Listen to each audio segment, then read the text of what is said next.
All right. Good evening, wrestling fans. We are back here with another episode, season 3, Wrestler Weekly Conversations. We're bringing back another guest that we had in season 2 because it was so good by popular demand.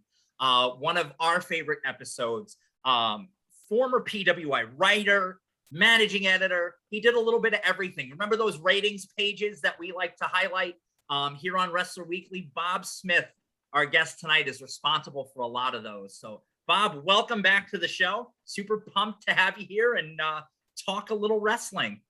Oh, it's great to be back. I'm back in wrestling, as you know, and that came out of the blue, and I'm excitable boy these days because things are a lot of fun, a lot of nostalgia going on.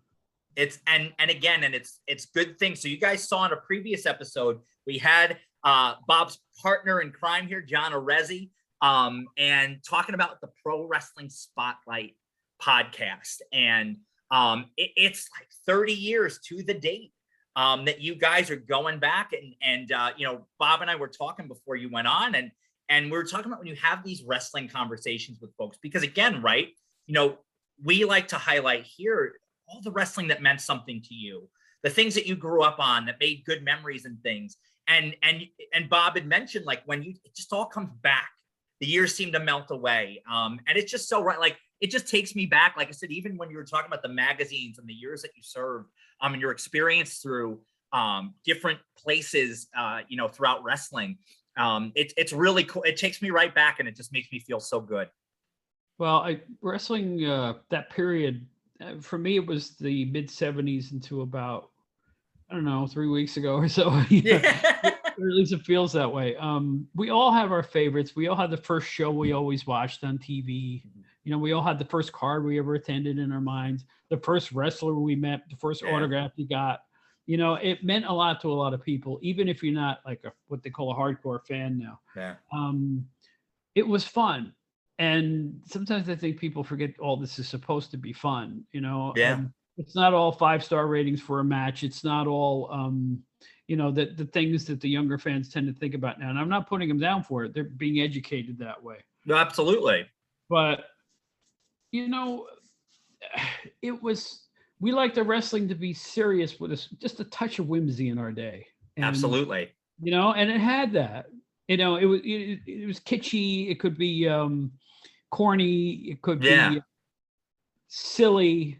But when it was main event time, the lights would go down. We'd all get serious about it. That was the difference back then. Mm-hmm. I was recently talking to my buddy Will Mahoney. He was a guest that we had on again last season and this season because he's another guy just so passionate about pro wrestling. And we were talking about, like, when you watch when you're younger, you don't think about it. You just you take it all. You love it, And like I said, today it's kind of fans are educated to critique everything, and that was good, or this guy did this, or this guy did that, or this story didn't make sense, or whatever the case may be. But you got lost in it. We were talking about sometimes, when things age.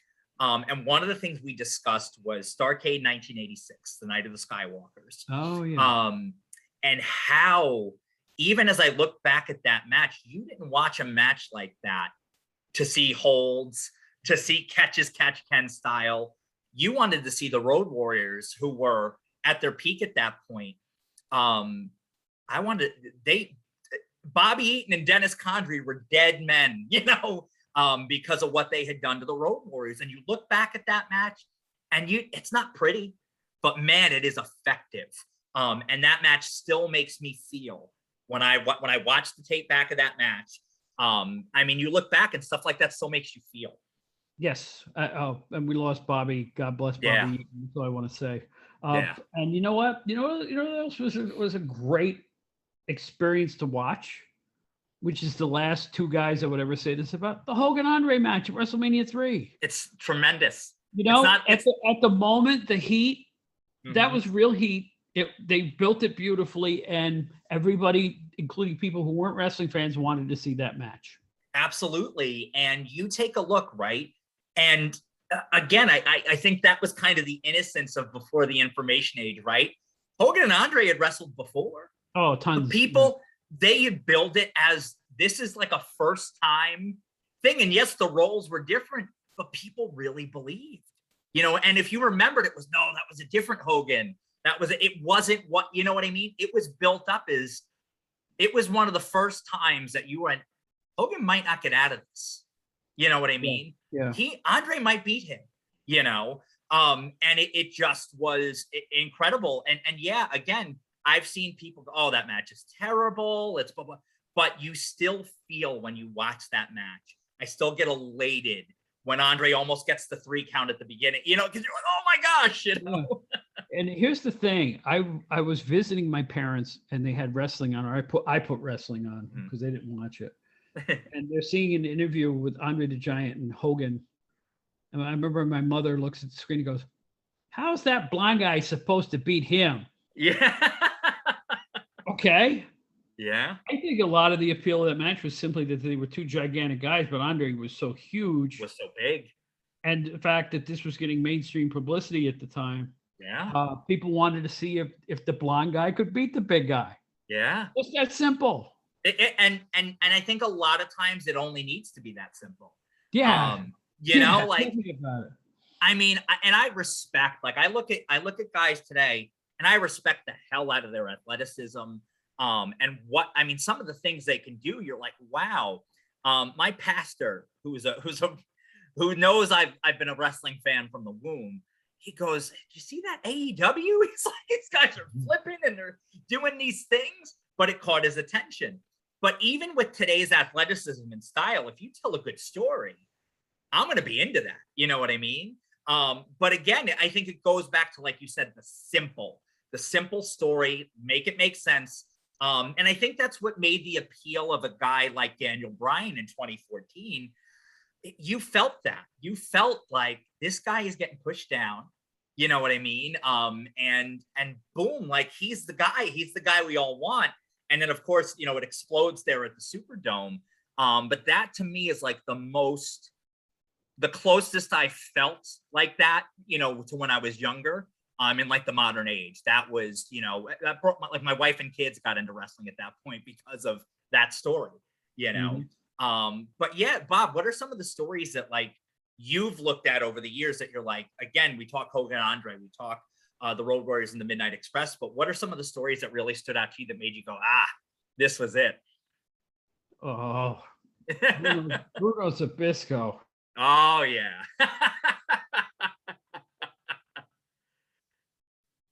I mean, incredible, absolutely incredible. People still talk about that, you know, today. Oh, looks like we froze there a little bit.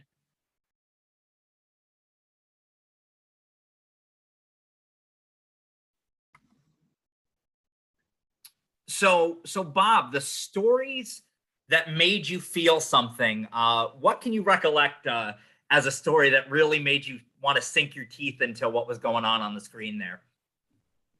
Bruno Zbyszko. Absolutely. I went out and bought a VCR to tape those shows. Wow. I spent like $1,000 when VCRs were a new thing, or what was it, whatever it was. And I saw that feud. That was the perfect build. I don't know if you ever saw the yes. tape of the perfect week after week. You know, Zbyszko had just gotten through with his tag team with Tony Gurria, and they started showing the single. And then Bruno would come to the ringside and go, here I have my friend Larry Zbyszko, and Larry just walks away. And then it happened a second time.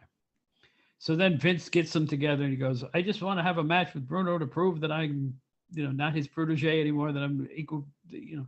So we'll have a scientific match. Well, it was a scientific match until Bruno started to get the better of Larry, and then he bashed him over the head, or Larry bashed Bruno over the head 3 or 4 times with a wooden chair and blood all over the place. And it was a perfect feud starter. And of course, it led to Larry Zbyszko becoming a heel the rest of his career. It did. And a really effective wrestler for like another 20 years after that. Yeah. So that one really grabbed me by the poo-poo. I was really excited about that feud. You know, they ended up main eventing Shea Stadium. 1980. Yeah.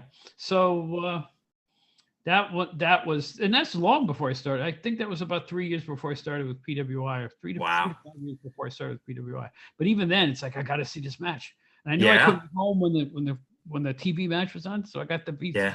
VCR and I set it up, and I came home and watched it.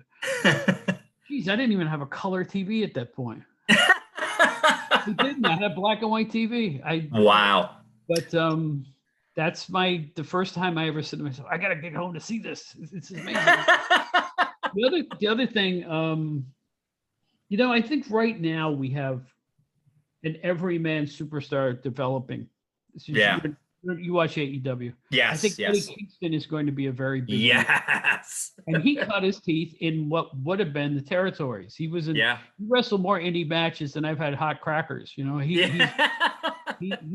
He's really cut his teeth in high school gyms and small cards and cards where there were 15 people in attendance.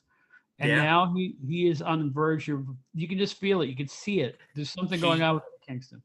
He just wrote this incredible article with the Players Tribune about his journey, and it is so real and so raw and so passionate. I watched Rampage a couple of weeks ago where CM Punk, who again, right, a big star in his own right, and they have the confrontation with him and Eddie Kingston. I was on the fence about whether I was going to buy the show or not. And Eddie Kingston came out, and they had that pull apart and that promo, and I bought it that night. I said, I'm going to purchase this. I need to see this match. Eddie Kingston gets it. And even Cornette, he'll talk. I love listening to kind of his take on certain things, because he spoke about, he said, you believe, he goes, CM Punk is a great promo because he's real, and he said pretty much the same thing for Eddie Kingston. You buy it. They're not doing anything fancy. They're just being real people, and it works. It works, again, like you said before, right? Simple. It is simple yet effective. That match talked me into the building, so to speak. Yeah. That segment. He's not a character. That's an exciting name, Eddie Kingston. Yeah.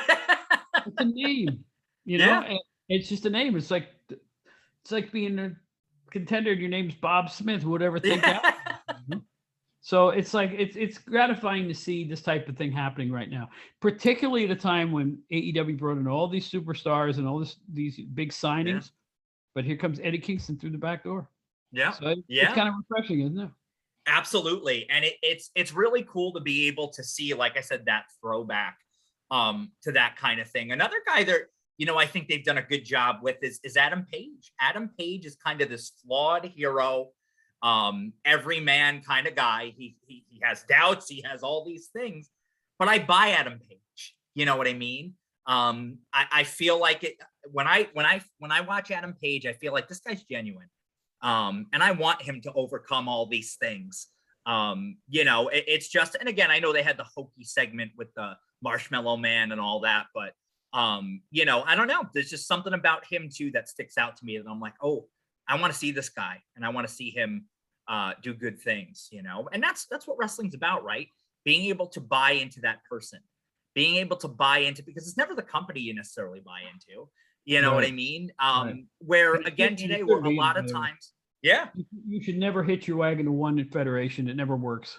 No, it never does. And you see a lot of that today with fans, but it is WWE's become the star now, not the wrestlers. The wrestlers are interchangeable, the way they book things, I mean, in WWE today, the guys that stand out to me, I'll tell you, stands out to me, and he's on TV 4 times a year, is Brock Lesnar. So one guy who stands out to me, and it's no disrespect to any of the guys, but WWE is pushed as the unbeatable machine, and the wrestlers are just, they're here or they're gone, whatever. It's interchangeable, Mm-hmm. Yeah, it's AEW is a funny animal with me. They've made a lot of mistakes, and but you can forgive them their mistakes if they learn from them and move in the direction I think they're moving in right now. I think so too. It's like it evolves, and if the product's good, the fans will evolve with it. Absolutely. Fans become educated to different themes, different styles, different formats. If it's good, they'll be around for a long time. You know, they're obviously going to be around for a long time. They got a long-term TV contract now, and they've added programming, and yeah, good for them. Competition's always good. The more choices, and it, you know, it's more places for wrestlers to work. Yeah, you it's know, a good choice too. You know, it established itself. There's no question about that.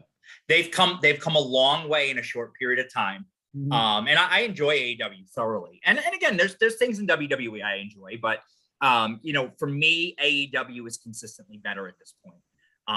It's more wrestling. You know, I want to watch matches. Yes, I want to see stories, but I want to see stories within matches and meaningful promos. And again, I think you lose some of that with scripted promos, and everybody kind of sounds the same.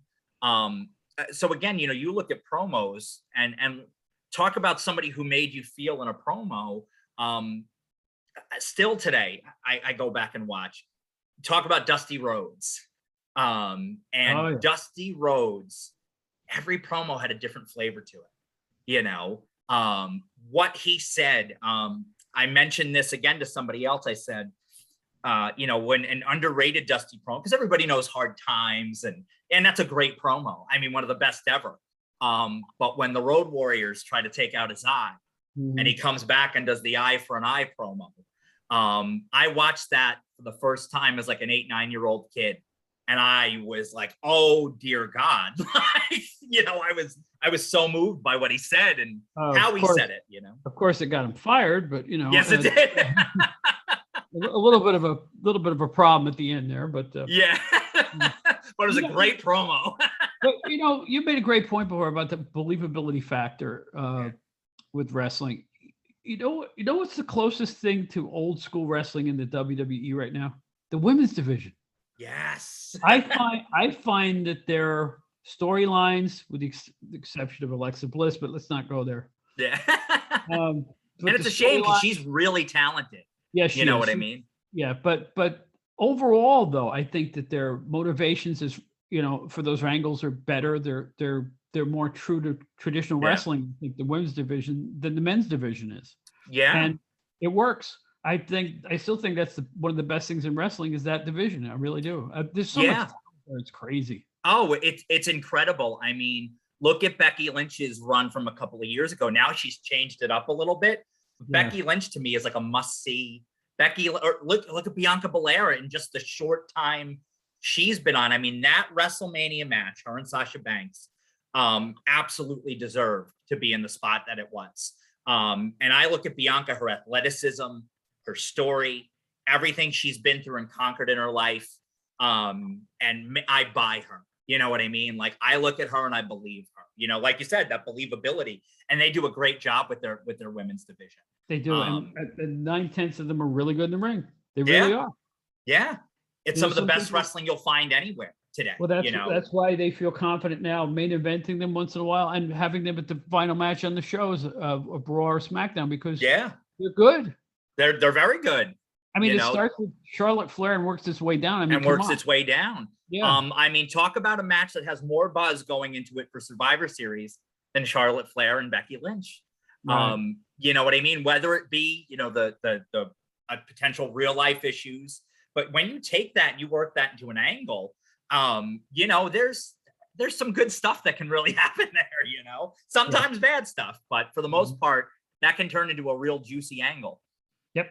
And reminds me of the old Territory days, which is why we were here, isn't it? Exactly. Yeah, you know what, though? We're talking all kinds of wrestling. Yeah. So, and for those of you modern fans, hopefully you enjoyed our conjecture there. One of the things, Bob, that I've talked to Scotty about, probably to the point of, you know, it's Mike. All right, I get it. You're in the Portland right now. Playboy Buddy Rose. To me, I started watching some footage from 1977. I'm in 1979. I've been going through chronologically. Buddy Rose and Ed Wiskowski. First, I thought Buddy Rose was underrated as all get out, because nobody really, you know, fans might realize the blow away diet and all that stuff. But even prior to his AWA run, which was phenomenal in and of itself, I mean, here was a territory that was booked around the top heel. You know what I mean? Rather than the top baby face. Yes. And then you throw Ed Wiskowski into the mix. criminally underrated as a promo. Ed Wiskowski, criminally underrated for what he can do in the ring. They were bringing in baby faces to try to beat and knock off Rhodes and Wiskowski. And a lot of them came close. Jay Youngblood, Stan Stasiak, all these guys, Roddy Piper. But man, Rhodes and Wiskowski, and later Rip Rogers, it's incredible to watch. Yep. You mentioned Rip Rogers, which, you talk about the territories, a guy who pretty much stayed there for a long time and drew money. He did. Yeah. They didn't know who he was on the East Coast, but the fact was he was doing it right there in Portland, and he was. Portland had its own little, group of stars. Lady Jessie Barr, I remember, was a big deal. Yeah. Portland was its own flavor. It had its own singular flavor, just like Memphis, just like Florida. You could feel it when you saw it. You knew exactly what you were watching, even if you didn't see the beginning of the program. And that's what made the territory so great. Is each of these shows had their own world class, their own flavor, their own niche, their own regional feel to them, and that's what was great. Fun, right? I love watching some of the footage, because especially the footage that have some of the old ads in them and things like that. I mean, you couldn't watch a Portland wrestling card without seeing a Tom Peterson ad. Tom Peterson's Appliances, right? I mean, Tom Peterson was just as famous in the Portland area because he was on Portland Wrestling every week. I recently did a little bit more reading. I mean, they had a great announcer up there in Frank Bonema, who unfortunately passed away well before his time. But I mean, Judge Savage, and you're right. It had this, they're in an old renovated bowling alley. You know what I mean? But there is a charm to those old places, the Portland Sports Arena, the Sportatorium, whether it be Dallas or whether it be Tampa, right? Jim Crockett Promotions, right? Spartanburg, the Memorial Auditorium filled with smoke. But man, the matches, the crowds were hot. I mean, it was, to me, that's some of the best time in the history of pro wrestling. Oh, I'm right there with you. Like I say, from the 70s through the end of the territories area, I'd say early 90s, mid 90s. Yeah. Like I said, the different flavors, like a smorgasbord. If you didn't care for Portland, well, maybe you like world class. If you didn't like that, you like what Mario Savoldi was doing up in the East Coast. There was a million of them. And if anybody really followed what I did at the wrestling magazines, I did the territories. I didn't write about Hulk Hogan a lot. I was writing about Randy Rose in Georgia, or I was touching stuff, or Brett Armstrong in Continental at that point. Yeah. I was seeking out that type of stuff because I always felt Hulk Hogan's on every magazine cover, including ours. Oh, Give me these stars who might not be known by the wrestling public at large, and let me give them a little publicity because they were good. They were very good. Yeah. You bring up Continental, and you talk about guys like Wildcat Wendell Cooley, right? He was a guy who was over. I mean, Tom Pritchard, Tony Anthony, who we mentioned before. Tony Anthony, my top 5 all-time underrated wrestlers. He was a tremendous. Yes, he was absolutely, and he was believable. He was this badass, with the pretty girl on his arm, and he was believable. Again, the Bullet, Bob Armstrong, right? You know what I mean? Right. People don't realize that Jody Hamilton was the Flame, in Southeast there. He was in the red, singlet and all that stuff. But you believe that Bob Armstrong and the Flame hated each other, It was unreal. Yes. Portland, Continental. Yeah. Late in Continental's run, I can't remember who was booking, whether it was, I don't remember if it was Paul E. or Eddie Gilbert. Yeah, they might have been booking together, I think. Because I remember Paul E., I think, was his manager at the time. That's right. They ran an angle where Eddie slapped or beat up, I can't remember what he did to him, but Pistol Pez Watley's son. Okay. And they popped the house at the next show. Oh, I'm sure. They actually made a star again out of Pez Watley, who hadn't even heard of, done anything. After the jive tones, right? Pez Watley could go, man. He was a very good wrestler. Great. He was great, Pez Watley. And it's like, it only goes to show you the talent's there. If you have some good creativity and an angle that gets everybody upset, like beating up a 14-year-old kid or whatever it was, you could draw some heat. Yeah, and absolutely. And I know that one popped some really big crowds at a time when the Federation was going down, because all the indies were going down at that point. Yeah, because it was, the national scene was taking over, and people were getting used to a much different style of wrestling, and that's what I loved about Smoky Mountain Wrestling and the later years or early '90s in Memphis. It still had that territorial feel. We recently, this man made the news again. The late Johnny K9, Bruiser Bedlam in Smoky Mountain. Jim, I remember watching him and going, oh my gosh, this guy's a monster. You know what I mean? Didn't think, he was putting down everybody. He's putting down Bob Armstrong, putting down everybody. And then Randy Savage comes in and puts him over, and you go, oh my God, this guy beat Randy Savage. Like, I believed Bruiser Bedlam and his run was short. 6-8 months, right? A year. But Jim Cornette knew that. He just knew how to get that, and I loved it. I love stuff like that. I'm still amazed that they could use his name, which is the exact name of the old WWA waning TV show, Bruiser Bedlam. Bruiser Bedlam. Which, by the way, if anybody has access to Dave Dynasty's tapes on YouTube. Oh, unbelievable, the Indianapolis stuff. He has taped the early stuff, the middle stuff, and the late stuff. Yeah. And the last period of that, I don't know what happened after I saw it. We didn't cover it a lot at PWI in those magazines. I don't know if we had no access or they just didn't worth it. But Dr. Jerry Graham Jr., I think, had the book at that point. Mm-hmm. And near the very end, they really revived it. And they were drawing crowds. Yeah. And they were getting heat with guys like Dr. Jerry Graham. Yeah. Young Scott Steiner. He beat the Great Wojo for the WWA title. I think it was at 86, right? There were some cards there that got really, really good heat. Yeah. They had a really down period pushing Moose Sholok way past his prime, and Bobo Brazil's son and all this other stuff. And it just you could smell it going at it. You could watch it and go, gosh. But then they got Terry Sullivan to do the announcing, who used to be with the Sheik in Detroit. Yeah. And all of a sudden, I really think it was Dr. Jerry Graham Jr.'s influence on what was going on there. They had a guy named Chris Carter go from face to heel, and had a feud with Steiner and everybody else, and it worked. Yeah.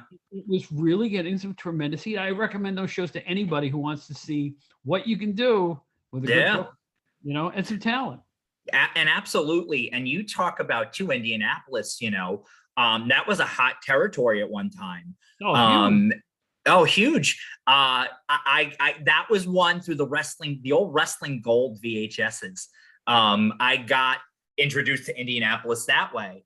And you see, to me, the greatest wrestling manager of all time in Bobby Heenan. Bobby Heenan managing the Blackjacks, and Sam Menaker on the call, but Bruno went through there, and Bruiser Brody and so many guys. And obviously Dick the Bruiser, was the top guy. But incredible stuff. The Sheik going through there. So many guys, and it just had that little Farmers Expo Coliseum there in Indianapolis. Yeah. But it was hot, man. Those crowds were hot. Those matches were great, and it worked. And to me, it was pretty boy Bobby Heenan then, but he to me was a heat magnet, and I wanted to watch everything he did. Well, that shows the difference between wrestling then and now. Virtually every Indianapolis WWA show ended with, "Oh, we're out of time, fans." Match is still going on. You don't get a finish. You come back the next week, they don't tell you the finish, and nobody was angry. You know why? Because they were entertained by what they saw. Yeah. Nobody was upset that I guess they, of course they would do 12 minutes at the beginning of a show or Chief Red Cloud match or something. Yeah.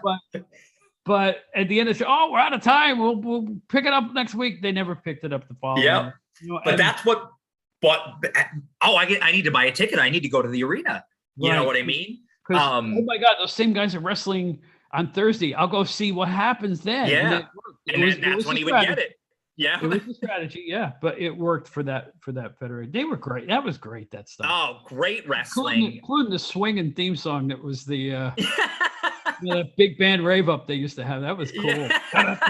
Oh, it was tremendous. Well, and speaking of, you talk about really awesome theme songs. And we talked about this gentleman before we came on. But when Joe Pedicino and Gordon Soley, Party All the Time by Eddie Murphy with Pro Wrestling This Week. This week, yeah. I discovered those shows just a few years ago. And gosh, like, I'm just blown away. To me, it was the perfect pro wrestling recap show. It was everything you could. It was like the magazines and TV format. It was unbelievable. Joe Pedicino, what a great, yes, what a great guy in wrestling. May he rest in peace too. Yeah. I loved everything Pedicino did from the all night. He used to have an all night wrestling marathon in Atlanta, where he was from, and Gordon Soley, Joe Pedicino, after would do his ratings or whatever it was. Yeah. Gary Hart had a segment on the show. Paulie ended up having a segment on the show. And you could see stuff that you couldn't see anywhere else. Like in New York, they were showing Portland clips and clips from small federations in Texas and everywhere. He had Puerto Rico taped. They would show highlights from Puerto Rico. Unbelievable.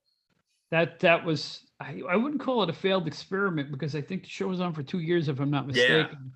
But I think it was 5 years too late. 2-3 years too late, maybe. Because I think it was, at the end of the territories and, Well, there's the thing. I'm sure there was a certain breed of wrestling fan who would see the word wrestling on it, tune in and go, I don't know who these guys are. I want to go back to my WWF. And, there is a school of thought like that.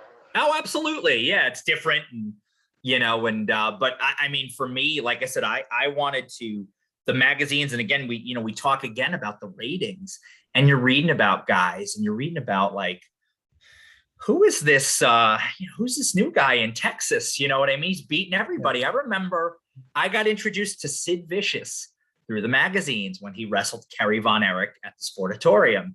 And they played it up in the magazine. Oh, Sid came in and he trounced. I'm like, he beat Kerry Von Erich? I mean, it was, and then before I know it, the next time I see Sid Vicious is in WCW or late 89, NWA. And I go, oh, that's that guy. Oh, man, he's dangerous. And you remember how over Sid Vicious was for a time there? Mm-hmm. I mean, and they kept it very simple. And we talked about the simple yet effective. But, I mean, you go back 89, 90, I mean, Sid was over like Rover. Well, I don't know if this is stone cold fact, but I'll say that I was among the first people to see him, thanks to a lady named Emmy Yates in Atlanta who would send us tapes from Joe Pedicino's thing. Yeah. He had that little show from the little Georgia Federation. I think it was called Georgia Wrestling or Georgia Championship Wrestling. I don't remember. But it had guys like Nick Busick and Joel Deaton. Yeah. And a young guy named Sid Vicious. Yeah. And that's the first I'd ever seen him. And I went to Stu Sachs, who was a publisher, said, this guy's going to be a big deal. He just had that look. Yeah, he was incredible looking. I said he was more athletic than you think he was. So I call him into the conference room where I'm running the video. I said, watch this guy. And of course, it was a 35-second squash. He goes, I don't see anything great about that. And I said, yeah, I know.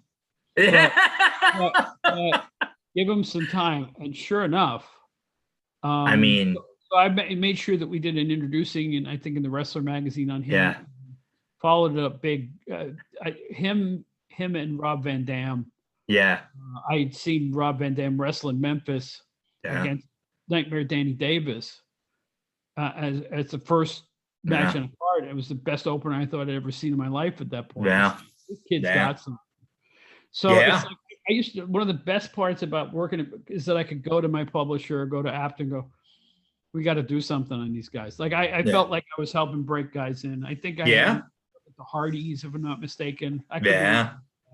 But I saw a lot of guys when they were really, really just starting out for like $25 a match. Yeah.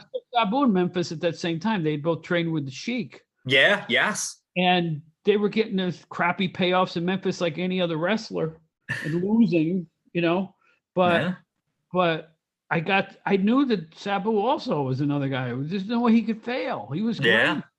Yeah. Oh, yeah. He was like the madman that the Sheik was, but athletic as all hell at the same time. How can you hold he was like if the Sheik would have been a cruiserweight, Yeah, and I understand he just announced his retirement. And Terry, I don't know if you remember me from Memphis, my man, but I saw one of your first matches there, and I'll never forget it. Yeah, Sabu entertained so many people, and I know, just lost a significant other here in the last year, and but Sabu's been doing a lot of appearances, and he's getting a lot of love from a lot of fans, and I'm so happy to see that. It's good to see, some of these guys and gals get the love that they deserve, for putting their body out there for so many years, Sabu, I don't know what this means to anybody, but I think he's a Hall of Famer. I think so. No I think so. Without a doubt. Whoever wants to put him in their Hall of Fame, he's most deserving of it. Nobody worked harder. He worked internationally. Huge star. ECW was a big moment for him. Yeah. Boy, was he athletic when he started. Yeah. He did stuff you never saw before. Recently, a match again made its way around YouTube. A match between him and Mick Foley. I want to say somewhere 91, 92. I don't know if it was after Jack's WCW run or whatever, but it's I forget the name of the promotion, but it was an indie promotion somewhere in New York, I think. Mm-hmm. And it's phenomenal. It's so good. And you look at things like that, and again, like that athleticism, and again, you believed when Paulie brought him out on that stretcher and he had his face, had the muzzle on him and all that stuff. I mean, you believe this guy's crazy.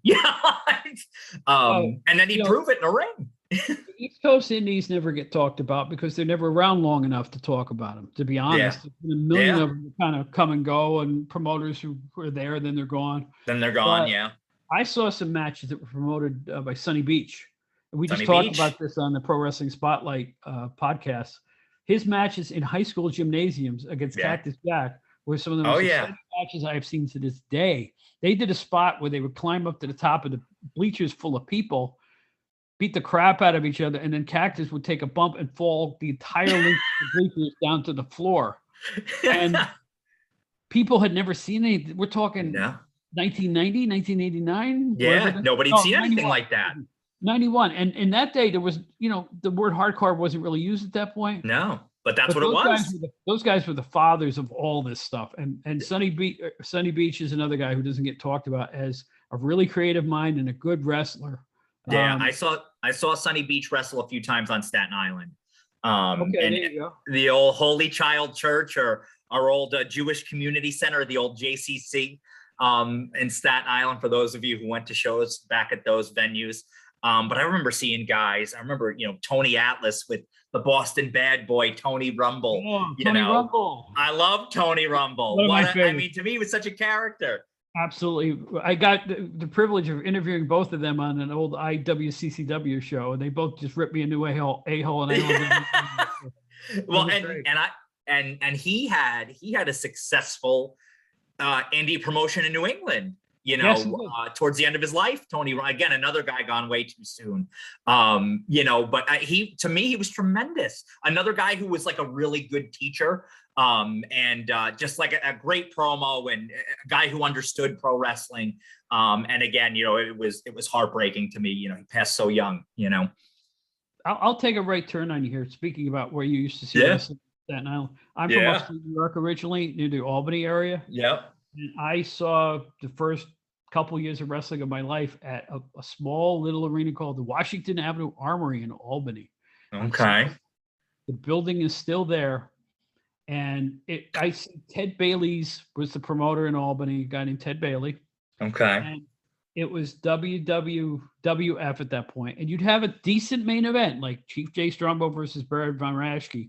Mm. But the other four matches on the card were usually Steve King versus Joe Turco, and Frankie Williams versus whoever. If you were Rocky Tamayo, it was down the list of the prelim guys, but you would get a TV advertised main event. Yeah. Sometimes you'd have a co-main event, but the cards weren't great. If you look back at them now, you go, it was always just the two matches you wanted to see, and then you'd sit through 3 prelims that of guys you'd never see again. And it's like, but this is the kicker to all this. There is a Facebook group called Capital Region New York Wrestling of 70s and 80s and 90s. And on the face of the Facebook website page, excuse me, blah, blah, blah. The face of the page is a picture of the Armory, and it's still there. That's awesome. It still looks the same, and it just brings back memories of the smoke in the air, the rickety wooden chairs, the old ladies screaming hair, hair, hair. Because they're pulling the hair. That's right, yeah. And that was where I cut my teeth on all. That's where I met Bill Apter long before I worked for the magazines. I met him. That's awesome. I said, "Are you Bill Apter?" He said, "Yeah." And I said, "I'm a big fan. I read your magazines all the time." And he goes, "Well, thank you, and please keep reading the magazines. Nice talking."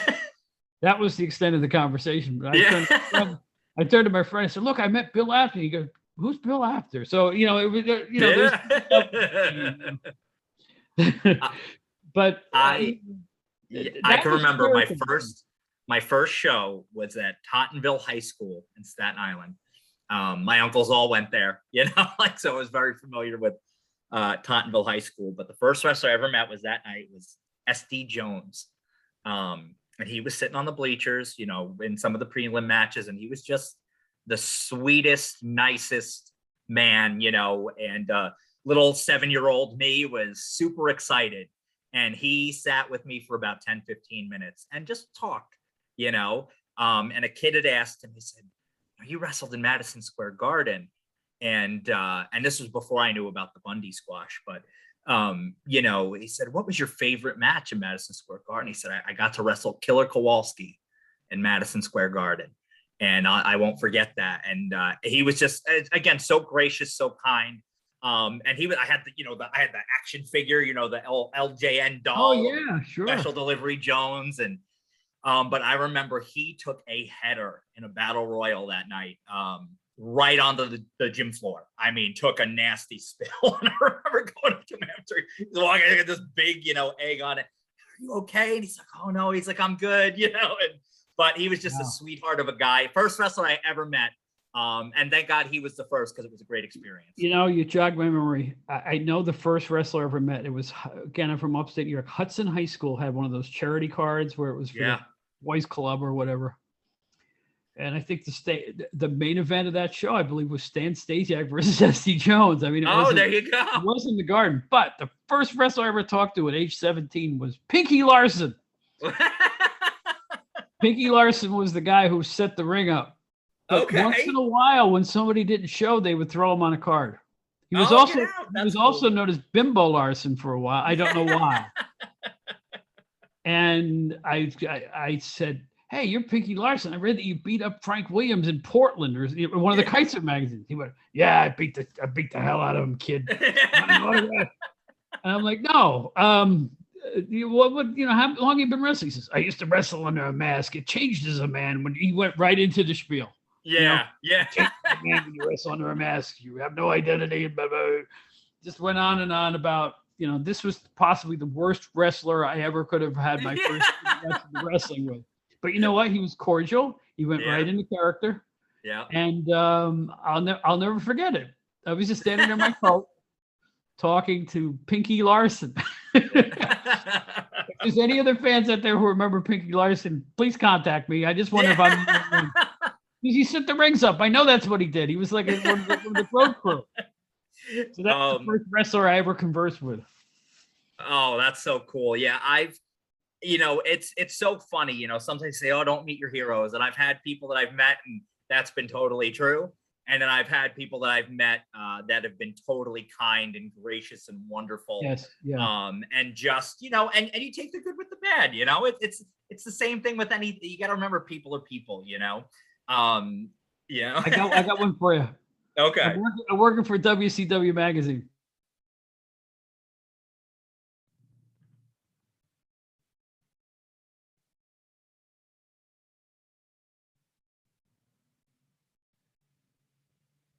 Oh no, it cut out. They'll come back in a second.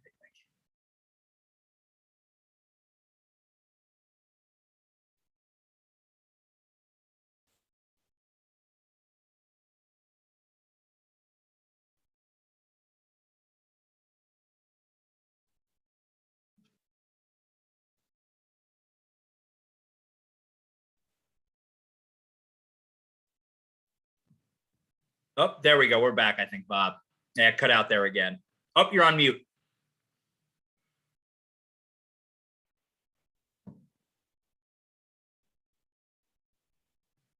How about that? There you go. No, Okay. that's okay. How Start far back.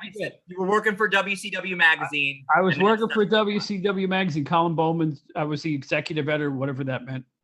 Yeah, whatever. No, I was with him for a long time. It was a wonderful experience working with Colin. So anyway, he introduces me to Bobby Heenan. He says, "Have you met Bobby Heenan?" I said, "No, but I've always wanted to." "Hello, Mr. Heenan. It's great to meet you." And he goes, "Oh, good to meet you." He goes, "Are you the Bob Smith that was with PWI?"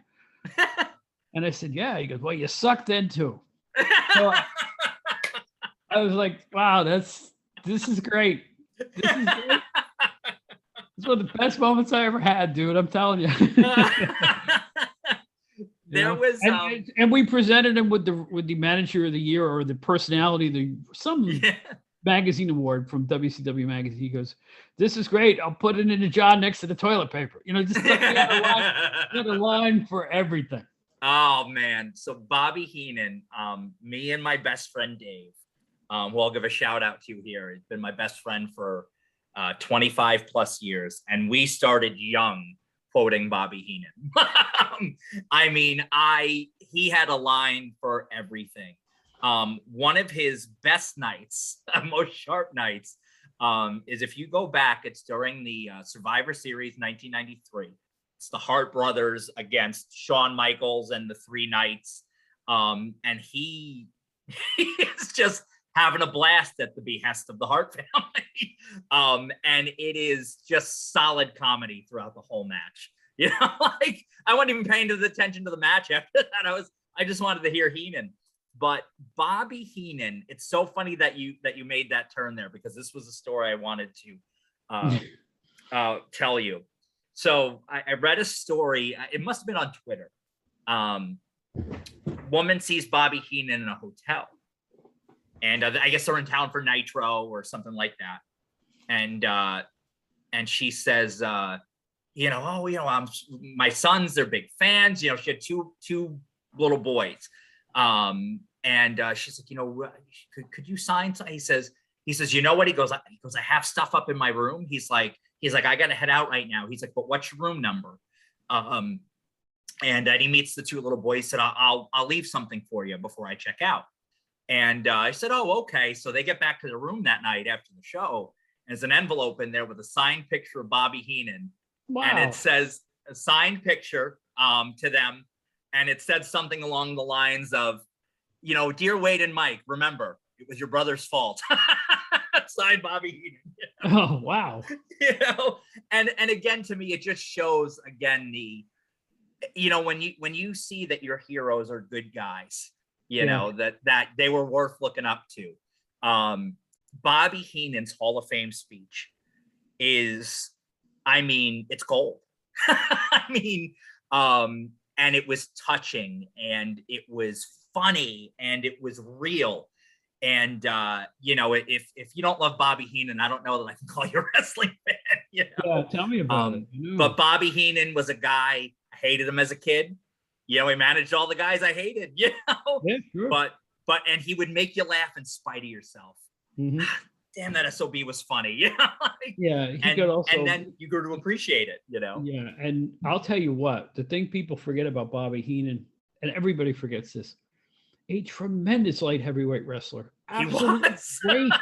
Did anybody go flying over the top rope better than Bobby Heenan ever? No, or take a bump into a cage, or so light on his feet. Even into his advanced age, when he was doing little bits in the WWF, he could still do those things. Yeah. He was a really good wrestler. He really was. People forget that. Yeah, and he was another guy that you could depend on. How many nights, right? You'd read the cards. It was advertised as, Hogan and, the Crusher versus Bundy and Stud, and then you find out, oh no, Stud couldn't make it. Heenan took his place, But he could really wrestle. And just like I said, him and Gorilla Monsoon to me were like the consummate. Primetime wrestling used to be gold to me. Yes, it was. They just had such a connection. They were so funny. And it was genuine. And when he in his Hall of Fame speech, tearfully exclaims that he wishes Gorilla Monsoon was here, I was done. You know, all the tears are coming because it was just so real, and it brought you back to, man, we were so fortunate to have them. You know, and it just, again, that to me, that's what wrestling should be all about, you know. Oh gosh, was Heenan funny. And one of the most subtle, hilarious moments I ever saw in the old WWF was touting one of the WrestleManias. I forget which one it was. And you see Gene Okerlund with a mic. He's standing on a street, and here comes the WrestleMania bus. And the bus slows down and stops. It's Bobby Heenan behind it, and Bobby Heenan, and you just hear Okerlund. What are you doing, Bobby Heenan? I'm going to WrestleMania. And then the bus pulls off. That doesn't sound funny. This thing was hilarious. Bobby Heenan literally driving the WrestleMania bus. It was a riot. Just the way his delivery. Heenan. It's just, that's all you needed.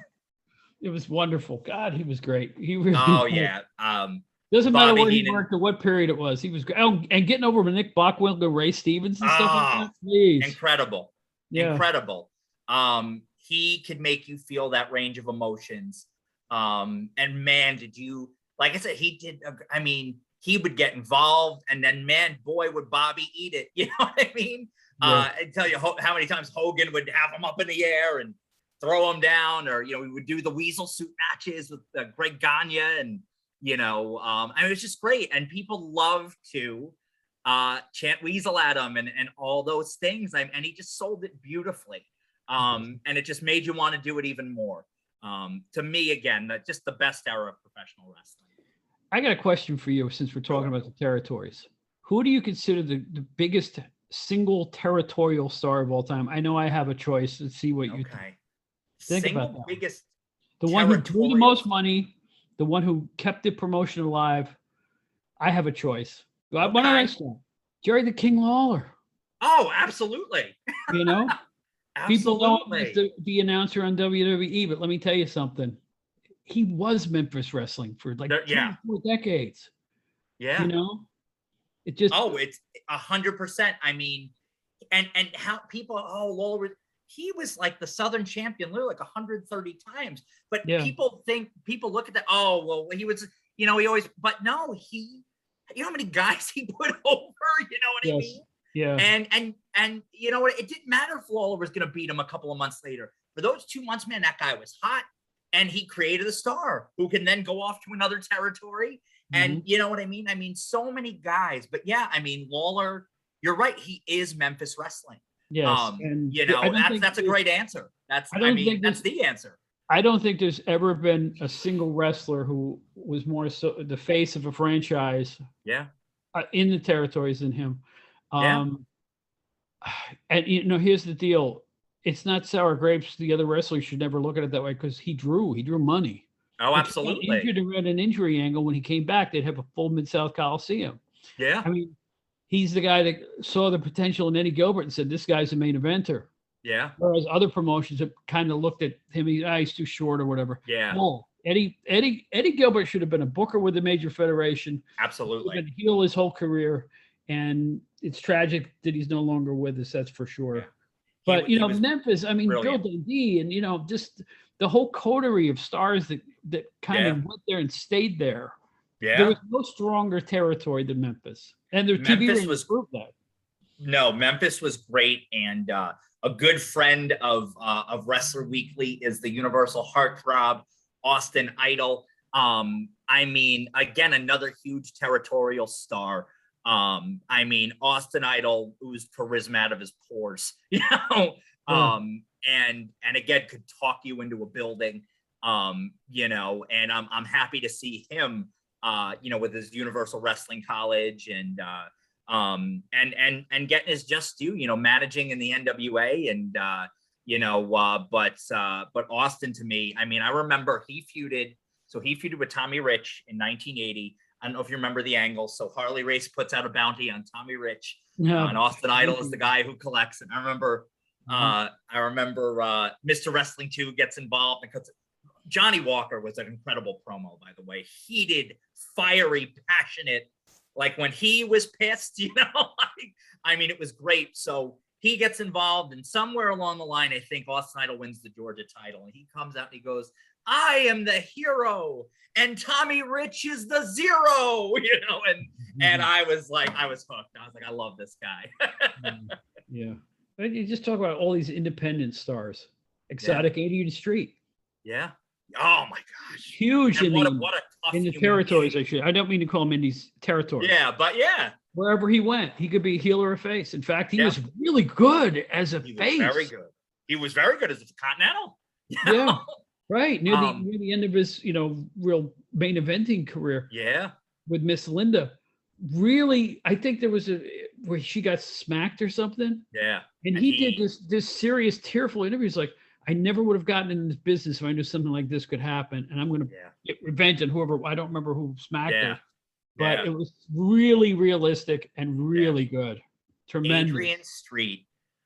And that was the whole great thing about his gimmick, right? All the colors and you know what I mean? And kind of pushing those boundaries at the time.